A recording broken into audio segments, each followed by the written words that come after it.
દિશભાઈ સ્વામીએ જે ટિપ્પણી કરી છે એમને લઈને શું કહેશો? આ ટિપ્પણી કેટલી યોગ્ય જલારામ બાપા વિશે? સૌપ્રથમ તો વીરપુર જલારામ બાપાની પવિત્ર ભૂમિ અને મારા મત વિસ્તાર ખાતે વીરપુર આવેલું છે.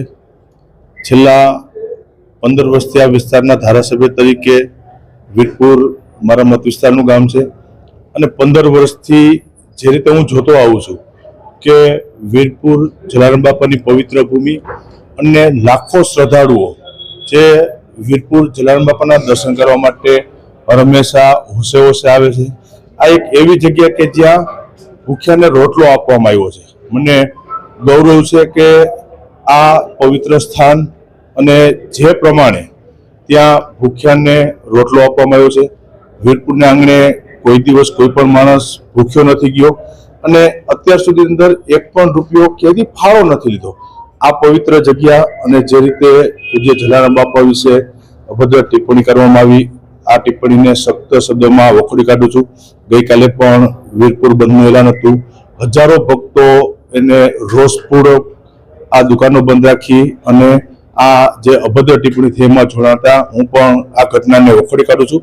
અને કોઈ આવડા મોટા સંત કે જ્યાં હંમેશા લાખો શ્રદ્ધાળુઓનું આસ્થાનું કેન્દ્ર હોય, જલારામ બાપા ઉપર પવિત્ર શ્રદ્ધા હોય અને એના વિશે અભદ્ર ટિપ્પણી કરી માનું છું કે યોગ્ય નથી. ભૂતકાળમાં અનેક એવા દાખલા છે કે જ્યાં વીરપુર જલારામ બાપાની ભૂમિ ઉપરથી અનેક પ્રસાદી રૂપે પણ ત્યાં દાખલા છે કે લોકોને આશીર્વાદ આપ્યા છે. ભવિષ્યની અંદર પણ કોઈ પણ સંપ્રદાય, કોઈ પણ ધર્મગુરુ છે કે પણ આવી ટિપ્પણી ન થાય, જેને સખ્ત શબ્દોમાં વખોડી કાઢું છું. ને અમારી ભૂમિ છે એ પવિત્ર ભૂમિ, આજની તારીખે પણ જલારામ બાપાની આ પવિત્ર જગ્યા છે અને હજારો લોકોને આશીર્વાદ મળે છે અને ભૂખ્યાને ત્યાં રોટલો મળે છે. અમરેલી 24 ન્યૂઝ ચેનલને આવા લેટેસ્ટ ન્યૂઝ જોવા માટે અમારી સાથે જોડાયેલા રહો અને સબસ્ક્રાઇબ કરો, બેલ બટન દબાવીને નોટિફિકેશન ઓન કરો.